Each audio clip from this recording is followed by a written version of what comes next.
Oke, Assalamualaikum warahmatullahi wabarakatuh. Halo semuanya, first of all, selamat pagi, selamat malam, selamat siang, dimanapun kalian berada. Semangat semuanya untuk belajar soka. Di sini aku izin belajar bareng buat pemicu jaundice untuk fokusnya ke hemostasis. Jadi di sini nanti aku bakal jelasin hemostasis, mungkin banyak kurangnya ataupun salah ada salah persepsi dari aku ataupun kalian dapat ini itu beda yang dari aku dapetin, mungkin nanti bisa langsung aja disampaikan ke bagian cokanya atau belakang bisa PC aja ke aku untuk diskusi lebih lanjut ataupun eh, nanyain ataupun kasih tahu yang benarnya itu gimana. Oke, langsung aja. Jadi untuk hemostasis di sini dibagi jadi empat tahap. Dibilang tahap juga enggak karena agak berjalan berbarengan. Yang pertama itu vasokonstriksi, yang kedua itu sumbat sementara ataupun platelet flux, yang ketiga itu koagulasi ataupun kaskade, yang keempat itu fibrinolisis. Oke, langsung aja kita mulai. Aku baca pemicunya dulu, nanti ada supporting slide-nya. Jadi untuk yang vasokonstriksi itu ketika ada kerusakan endotel, maka si endotelin itu bakal ngeluarin yang namanya endotelin satu. Endotelin satu ini nanti menuju reseptor yang ada di otot polos pembuluh darah. Nanti pembuluh darahnya itu akan vasokonstriksi. Yang kedua, itu ketika kerusakan endotel bakal menyebabkan sebenarnya ketika terjadi kerusakan endotel itu otomatis ya kalau udah keluar darah sampai ke permukaan kulit itu tandanya kolagen dan jaringan ikat di bawahnya itu juga pasti rusak ataupun terekspos. Nanti aku ada gambarnya nanti bisa dijelasin. Ketika itu sudah terekspos, nanti trombositnya juga itu bakal aktivasi ataupun kontak antar kolagen dan jaringan ikat dengan darah itu membuat trombok trombositnya itu aktif ataupun plateletnya itu aktif. Trombosit yang aktif tadi itu bakal melepaskan serotonin dan tromboksan yang menyebabkan vasokonstriksi. Sebelumnya itu dia menuju reseptor yang ada di pembuluh darah terlebih dahulu.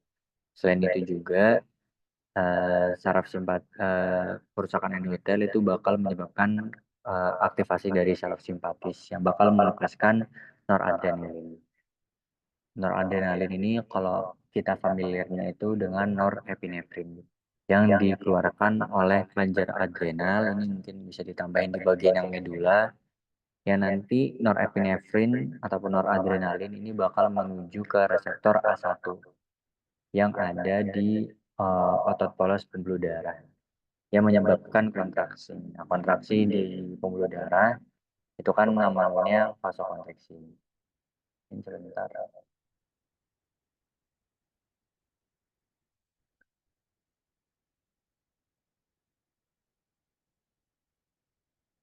Oke, yang selanjutnya itu kita lanjut ke eh, PPT-nya ataupun supporting slide-nya. Jadi udah aku jelasin tadi, ketika endotelinnya itu rusak, nih. Jadi untuk lapisannya sendiri, itu dia tuh ada endotel, basal membran, kolagen, terus baru yang namanya jaringan ikat. Nah, ketika lapisan paling dalam ataupun lapisan yang langsung berhadapan dengan lumen ataupun namanya endotelinnya itu rusak, maka si endotelin ini bakal ngerilis yang namanya endotelin satu yang merupakan vasokonstriksi. Ini nih. Ini aku ambil dari PPT-nya Bu Andam. Jadi ketika endotelin itu rusak, endotelin itu bakal merilis sesuatu yang menyebabkan vasokonstriksi. Nah, suatu itu apa? Suatu itu namanya endotelin 1. Yang kedua, tadi itu ketika si endotelnya rusak, itu otomatis aku bilang tadi pasti jaringan ikat dan kolagennya itu pasti rusak juga ataupun terbelah juga. Kalau di kasusnya itu tuh dia sampai keluar darah di permukaan. Nah, itu kenapa bisa kayak gitu? Ya karena eh, ketika jaringan ataupun ketika jaringan ataupun kolagennya rusak kan otomatis belum tentu tuh sampai keluar darah. Nah, kalau udah sampai keluar darah kan otomatis dia endotelnya juga rusak kayak gitu. Mungkin lebih singkatnya kalau lebih enak untuk jelasinnya itu ketika endotelinnya rusak itu sampai keluar darah, pasti kan otomatis lapisan-lapisan sebelum endotelin itu kan pasti rusak juga ataupun terkikis juga. Makanya yang aku bilang tadi ketika kalau endotelinnya rusak itu sampai keluar darah, itu pasti jaringan ikat dan kolagennya itu rusak juga. Kalau yang di pemicu kan seperti itu. Nah, kolagen dan jaringan ikat yang rusak itu nanti bakal terekspos ke daerah lumen ataupun daerah peredaran darahnya. Nah, hasil eksposnya tersebut ataupun kontaknya tersebut itu membuat aktivasi trombosit. Nah, aktivasi trombosit tadi itu bakal mengaktifkan satu tromboksan, dua serotonin tadi.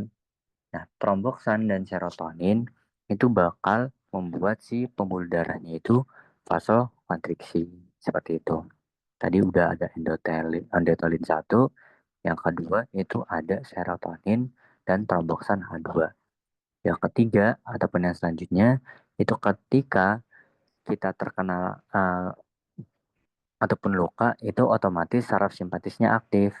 Saraf simpatisnya aktif tadi bakal ngeluarin yang namanya noradrenalin ataupun norepinefrin. Berasal dari mana? Berasal dari kelenjar adrenal bagian medula. Nanti norepinefrin itu bakal ke reseptor A1 yang ada di pembuluh darah.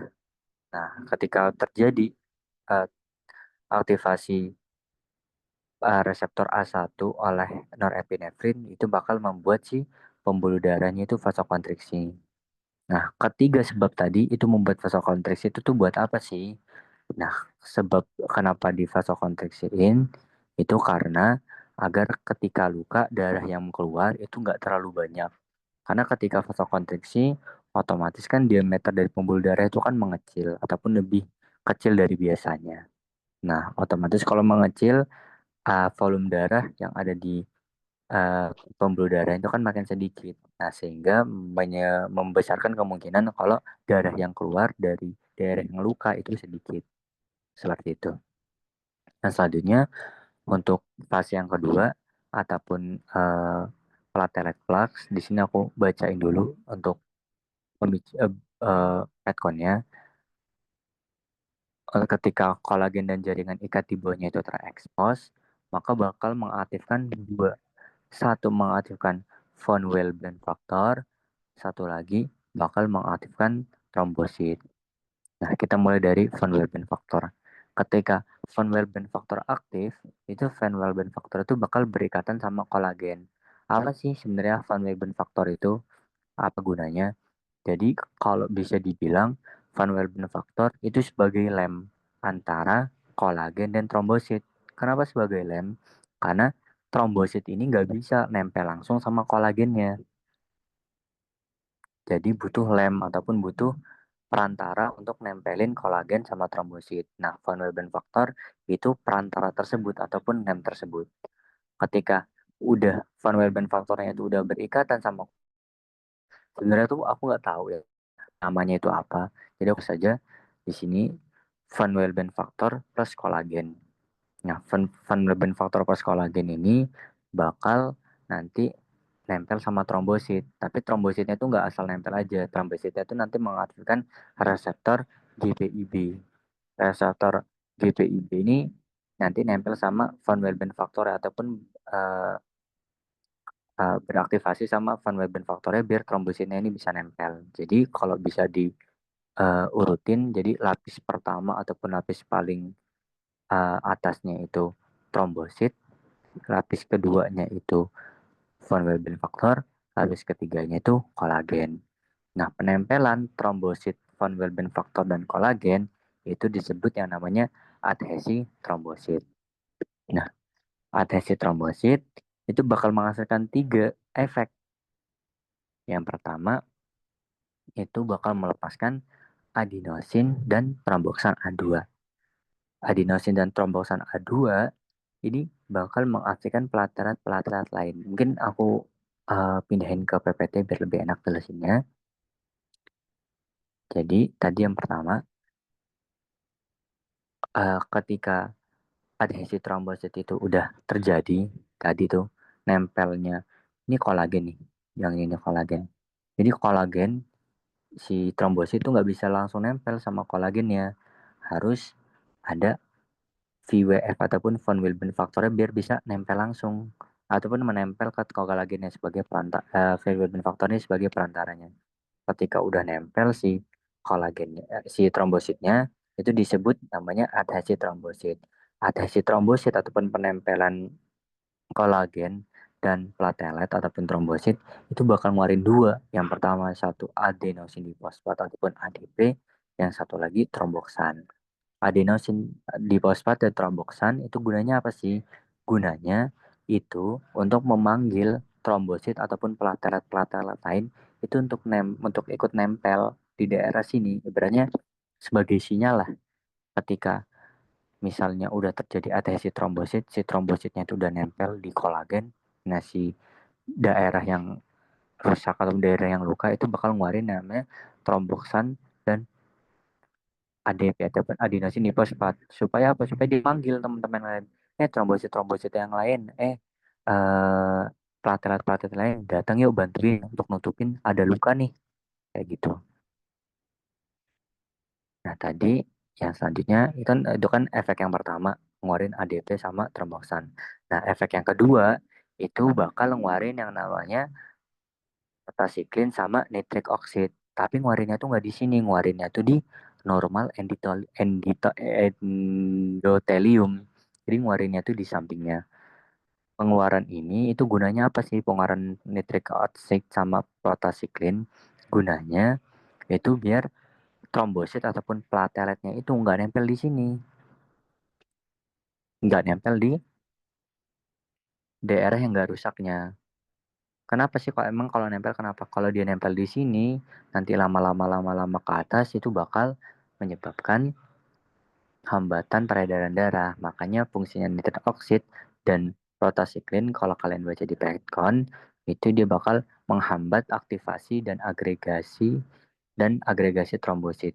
Agregasi trombosit itu apa sih? Agregasi trombosit itu ya tadi pemanggilan trombosit ke arah yang di situ, yang ada daerah yang luka. Seperti itu.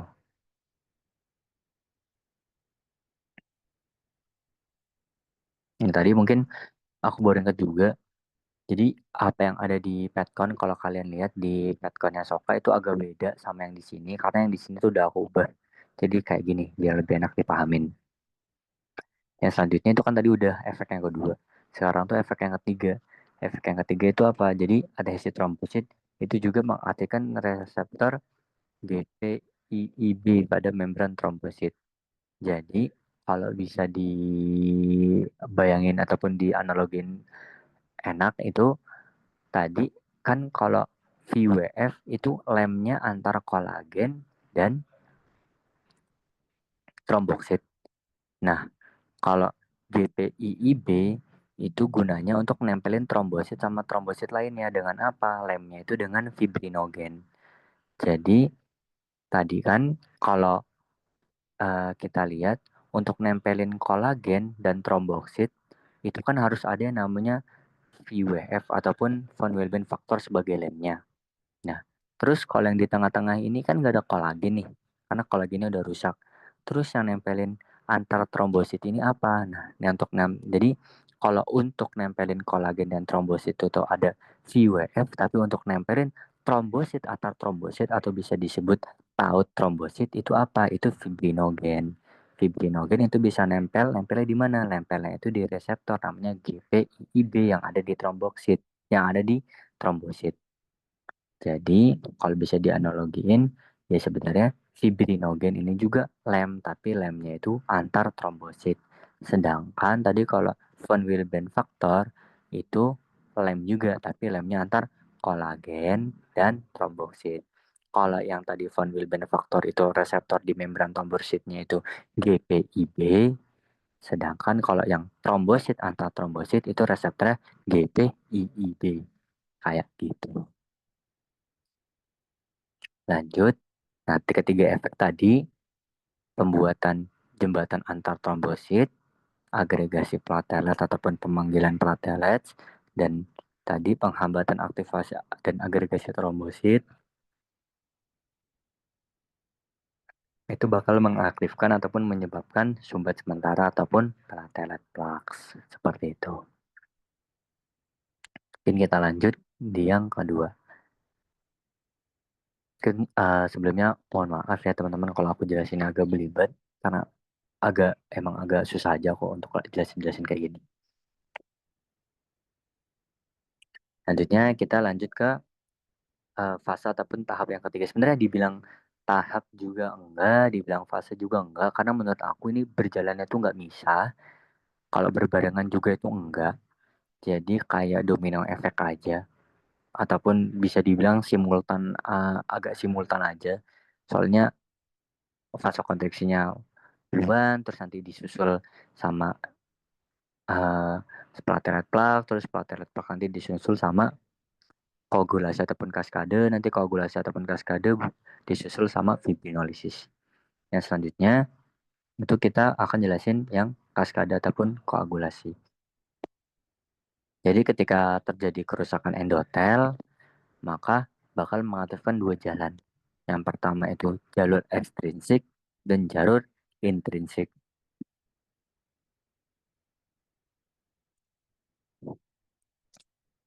Jalur ekstrinsik itu apa? Jalur ekstrinsik itu jalur cepat. Kenapa dibilang cepat? Karena untuk sampai ke faktor 10, dia tuh hanya melewati satu jalan doang. Sedangkan untuk faktor intrinsik ataupun faktor lambat, kenapa dibilang faktor lambat? Karena untuk mencapai faktor 10, dia tuh harus melewati dua kali perjalanan. Nah, terus apa sih yang bedain jalur intrinsik dan jalur ekstrinsik? Kapan aktifnya? Bedanya apa? Jadi yang bedain antara jalur ekstrinsik dan intrinsik, selain dari jalur lama jalurnya ataupun lama proses jalannya, itu juga beda dari pengaktifasiannya. Jadi kalau jalur intrinsik itu bisa dibilang ketika terjadi kerusakan pada kolagennya yang menyebabkan kolagennya itu berkontak ataupun terekspos ke bagian darah. Jadi bisa aja di kulitnya itu nggak ada apa-apa, tapi kolagennya itu rusak. Kan tadi aku jelasin urutannya. Urutannya itu endotel, basal membran, yang selanjutnya itu kolagen, yang selanjutnya itu jaringan ikat ataupun jaringan ikat ke atas ataupun kulit-kulit. Nah, bisa aja tubuh kita itu terjadi pendarahan dalam. Nah, pendarahan dalam itu apa? Pendarahan dalam itu bisa aja kolagennya itu ataupun jaringan-jaringan dalamnya itu rusak, tapi kulitnya nggak kenapa-napa. Nah, beda sama jalur ekstrinsik. Jalur ekstrinsik itu jaringan luarnya dulu yang rusak, ataupun jaringan kulitnya itu dulu yang rusak, sehingga baru mengaktifkan jalur ekstrinsik ini. Kayak gitu. Mungkin kalau agak bingung, sebenarnya intinya kalau jalur intrinsik itu batasnya itu sampai kolagen yang rusak. Masalah kulitnya rusak atau enggak itu terserah, yang penting kolagennya rusak dan kolagennya itu berkontak dengan darah. Untuk yang jalur ekstrinsik itu bisa aktif atau bisa aktif gimana? Jalur ekstrinsik itu paling aktif itu ketika jaringan ikatnya yang rusak. Kayak gitu aja intinya. Lanjut kita bahas, aku baca retkonnya terlebih dahulu. Jadi di sini uh, ketika kolagennya terekspos dan ini terekspos bersentuhan dengan darah, ini maksudnya kolagennya berkontakan dengan darah, itu bakal mengaktifkan jalur intrinsik. Mungkin aku jelasin pakai gambar aja biar lebih enak. Jadi ketika ada kerusakan di dalam ataupun kerusakan kolagen yang menyebabkan kolagen itu terekspos ke darah, itu bakal menyebabkan yang tadinya faktor 12-nya itu inaktif, itu menyebabkan faktor ke-12-nya itu aktif ataupun Heckman faktornya itu aktif. Ketika faktor ke-12-nya itu aktif ataupun faktor Heckman faktornya itu aktif, dia itu bakal mengaktifasi faktor ke-11. Faktor ke-11 yang tadinya inaktif itu menjadi aktif. Nah, kalian mesti tanya-tanya, apa sih faktor ke-12 itu? Apa sih sebenarnya faktor ke-11 itu?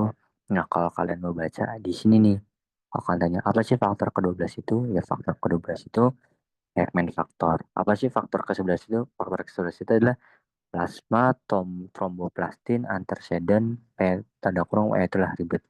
Nah, makanya kalau kalian kalau saran aku sih kalau apa itu faktor ke-12, apa itu faktor ke-10, apa itu faktor ke-8, itu sebenarnya nice to know aja. Nanti kalian tuh hafalin dari pathway-nya ini. Dan aku lanjutin tadi untuk yang jalur intrinsik, ketika aktivasi faktor ke-11, itu bakal bersamaan dengan kalsium itu bakal mengaktifasi faktor ke-11. Tapi apakah sudah cukup? Nah, itu tuh cukup apakah sudah cukup? Ya cukup.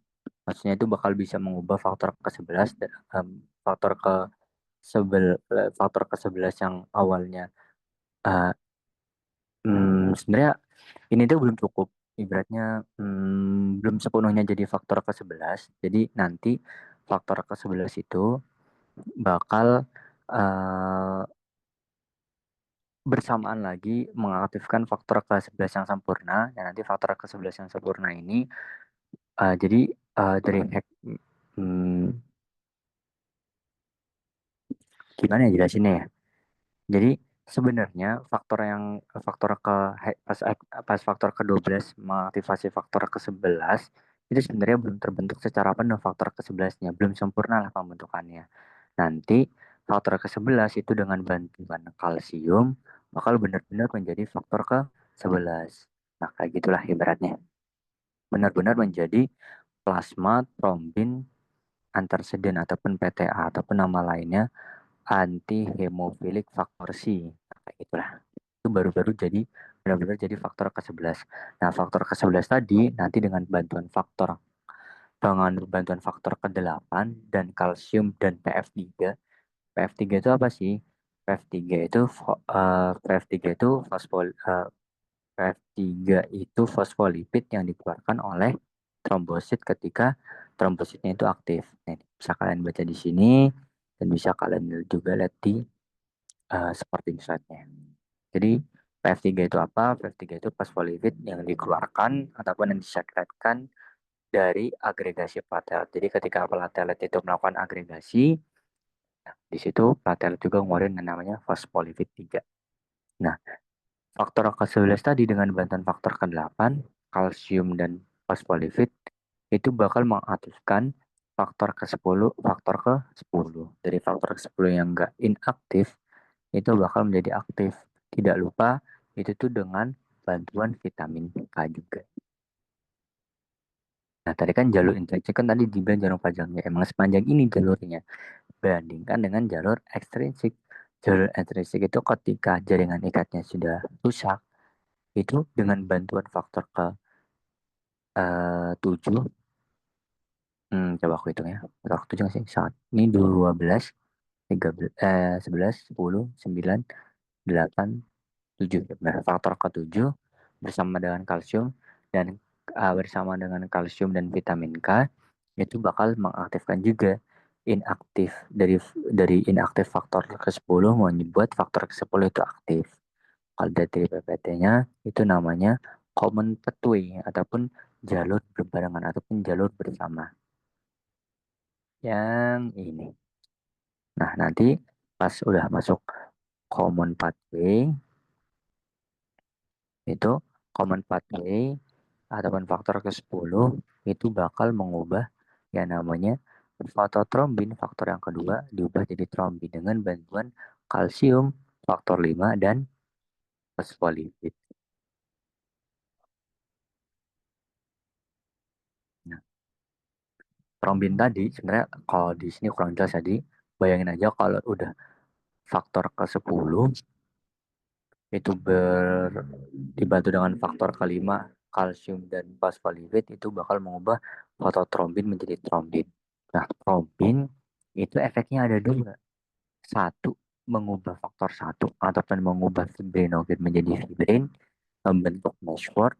Meshwork itu apa sih? Meshwork itu untuk apa? Meshwork itu sebenarnya penjeratan sel darah merah dan platelet. Nah, kalau kata tadi udah kuat, belum kuat. Makanya gunanya faktor ke-13 ini adalah menguatkan meshworknya ataupun menguatkan jeratan sel merah dan plateletnya. Membuat cold ataupun pembukaannya itu stabil. Sebenarnya petconnya itu bisa aja disambungin dari sini langsung ke sini. Karena sebenarnya chord yang stabil itu nanti kita masuk ke bifinolisis, chord yang stabil itu nanti bakal mengaktifkan faktor ke-12 lagi. Faktor ke-12-nya itu fungsinya apa? Faktor ke-12 ini fungsinya bukan untuk mengaktifasi faktor ke-11, tapi gunanya untuk memanggil ataupun mengaktifasi plasminogen dari hati bakal diubah jadi plasmin. Sebenarnya di sini yang main tuh bukan faktor ke-12 saja, tapi ada yang namanya TPA ataupun tisu plasminogen aktivator yang dikeluarkan dari endotel. Ketika plasminogennya itu udah menjadi plasmin, nah plasmin di sini itu bakal memecah benang fibrinnya dan membuat bekuan darah ataupun klot itu larut. Pasti kalian bingung, agak bingung, kok tadi udah dibuat pembekuan darahnya, kok malah dipecahin lagi ya sama si plasmin. Terus ngapain dibekuin? Sebenarnya kalau enaknya jelasin pakai gambar ya. Sebenarnya ini ada gambarnya, tapi sebenarnya enaknya iya. Kenapa plasmin ataupun plasminogen dari plasmin itu tuh supaya si platelet ataupun trombositnya itu nempelnya ataupun adhesi ataupun agregasinya itu gak sampai sini-sini. Karena kalau sampai sini-sini itu bakal menghambat peredaran darah jadinya. Jadi hemostasisnya itu nggak efektif. Hemostasisnya malah buat penghambat peredaran darah. Nah, gunanya plasmin itu untuk biar ketika udah sejajar dengan endotel ataupun udah sejajar sama permukaan yang menghadap ke lumen paling atas menghadap ke lumen itu dia udah berhenti di situ aja nggak usah sampai atas sini karena ketika sampai atas sini itu bakal membuat peredaran darahnya itu terhambat makanya gunanya fibrinolisis itu kayak itu mungkin kalau dilihat di gambarnya itu kayak gini reakmen faktor bakal ngasih umpan balik positif ke plasmin aktivator atau tadi TPA nanti plasmin aktivator itu bakal ngeluarin plasminogen ataupun mendatangkan plasminogen dari hati yang bakal berubah jadi plasmin. Nah, plasmin ini gunanya apa? Plasmin ini gunanya untuk nah tuh, untuk memecah ataupun menguraikan benang fibrin yang berlebihan ataupun benang fibrin yang udah sampai malah menghambat peredaran darah kayak gitu.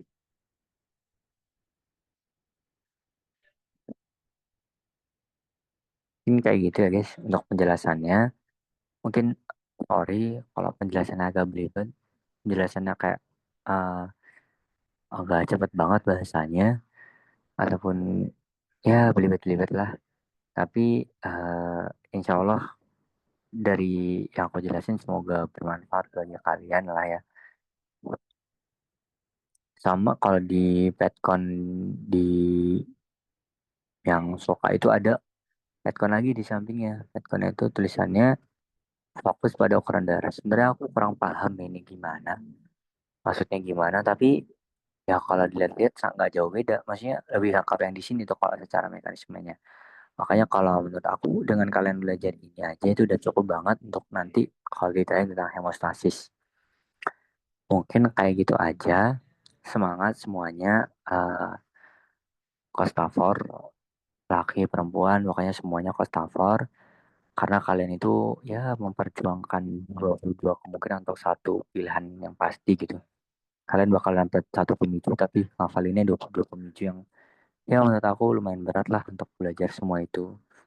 Dan harus hafal kayaknya di luar kepala, seenggaknya paham lah ya untuk nanti masuk ruangan siap untuk jelasin apapun apapun ya kemungkinan 22 itu yang kalian dapat gitu. Mungkin kayak gitu aja. Makasih semuanya udah mau dengerin, makasih semuanya udah mau klik video ini, tandanya kalian udah belajar sampai CRH nih. Kalau kalian belajar yang nyicil ya dari CBGH, kalian udah keren banget. Semangat pokoknya, pokoknya ya kayak gitu aja. Nanti kalau ada yang salah ataupun kalau ada yang kalian gak sependapat bisa chat aku langsung dan bisa langsung. Kalau nggak chat aja Sokanya dan kasih nggak kayak gini sebenarnya. Kalau aku dapat dari buku ini kayak gini loh.